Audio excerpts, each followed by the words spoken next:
कांता की बहू नेहा अपने आप से ही मतलब रखती थी।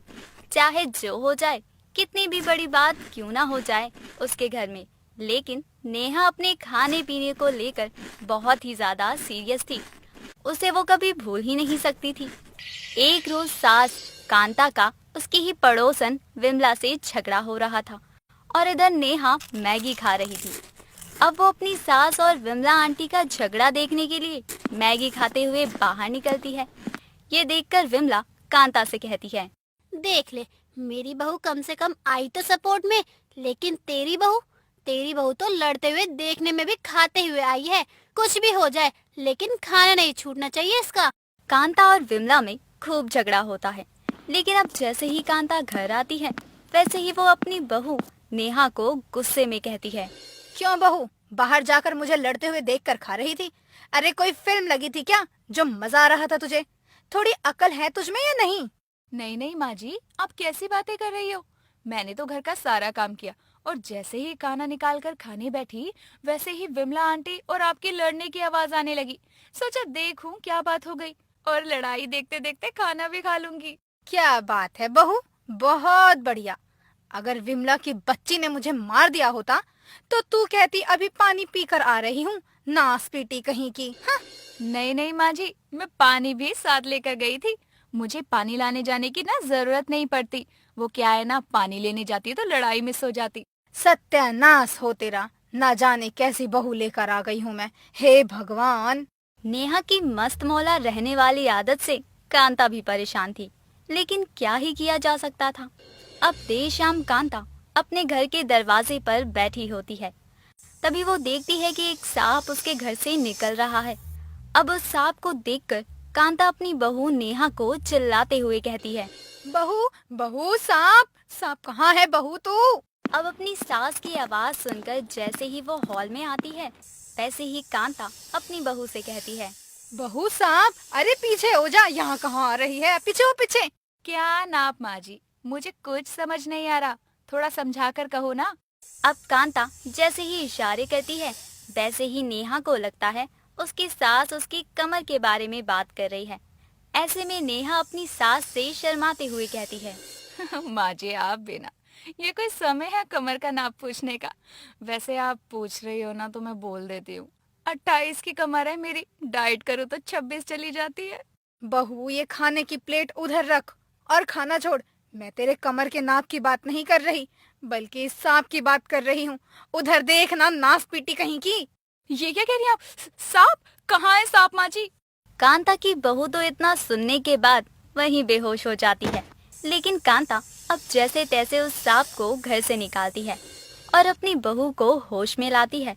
और कांता की बहू नेहा भी उठते ही अपनी सास से कहती है, माँ जी चला गया सांप। मेरा खाना कहाँ है? मुझे तो लगा था कि आज मुझे सांप डस कर ही छोड़ेगा। चला गया तो ऐसे बोल रही है जैसे तेरा फूफा हो और तुझसे मिलने आया हो वो। अरे सांप था वो, सांप। वो सब ठीक है माँ जी, अभी ना मुझे खाना बनाना है। आपको चाय पीनी हो तो बता दो, मैं तो अपने लिए चाय बनाने जा रही हूँ। उस सांप की बात से तो मुझे चक्कर ही आ गए थे। क्या करूं मैं इस औरत का, मुझे तो खुद समझ नहीं आता। पता नहीं किस मिट्टी की बनी है ये। नेहा को ये सिचुएशन भी मजाक ही लग रही थी और इधर कांता डरी हुई थी, लेकिन नेहा कहाँ ही कुछ समझने वाली थी। नेहा को तो सिर्फ खाने पीने से मतलब था, उसे किसी चीज से कहाँ ही कोई फर्क पड़ता था। लेकिन अब अगली सुबह रोने धोने की आवाज सुनकर जैसे ही नेहा हॉल में आती है, वो देखती है कि उसकी दादी सास निकल पड़ी हैं। अब नेहा को कोई फर्क नहीं पड़ता। वो किचन में जाती है और चाय बनाते हुए सोचती है, दादी जी को तो जाना ही था, रोने धोने से क्या होगा? और माँ जी आज कैसे रोने में लगी हुई हैं? जो कल तक एक गिलास पानी तक नहीं देती थी दादी जी को, फालतू में ही टसवे बहा रही हैं। अब ये सोचते हुए वो सबके साथ आकर बैठ जाती है और चाय पीने लगती है। इधर सब रो रहे होते हैं और वहीं बैठकर नेहा चाय की चुस्की लगा रही थी।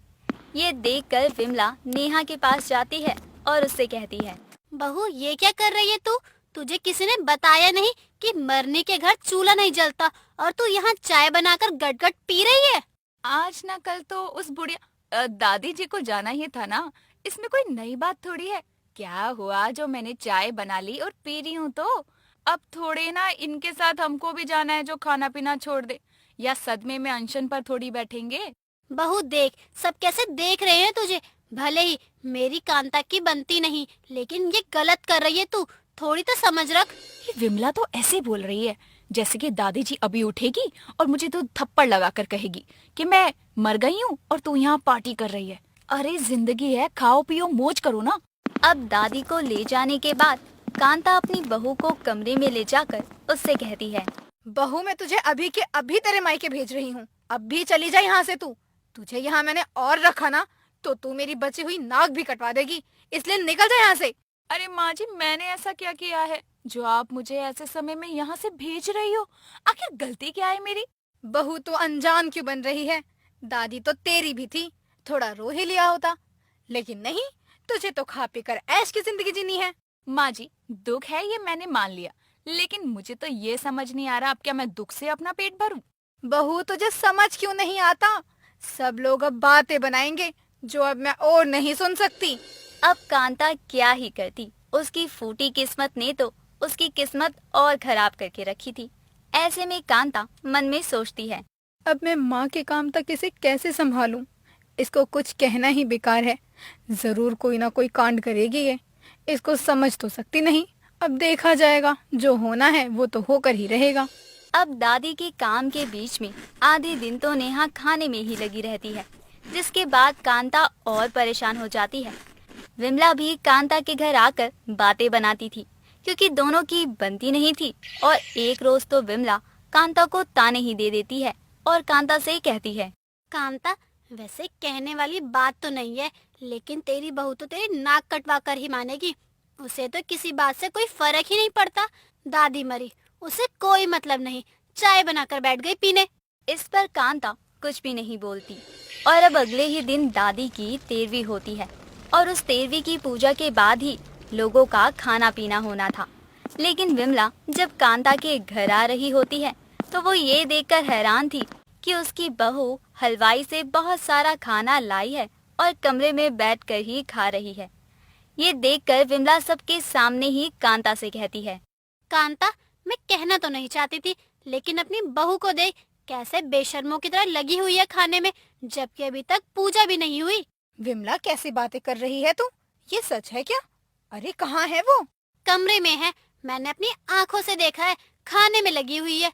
कल को तू भी मर जाएगी, इसे रत्ती भर फर्क नहीं पड़ेगा, क्योंकि आग लगे बस्ती में तेरी बहू रहेगी मस्ती में। विमला, मैं तो उसे समझा समझा कर पागल हो चुकी हूँ, बाकी वो सुधरने से रही। अब कांता परेशान होकर अपनी बहू को उसके मायके भेज देती है और 6 महीनों तक नहीं लाती, क्योंकि उसकी आदत से वो इतनी परेशान थी कि उसको सुधारने का यही तरीका था कि उसके घर वाले उसे ताने दे देकर सुधारे, ताकि उसे कुछ तो अकल आए।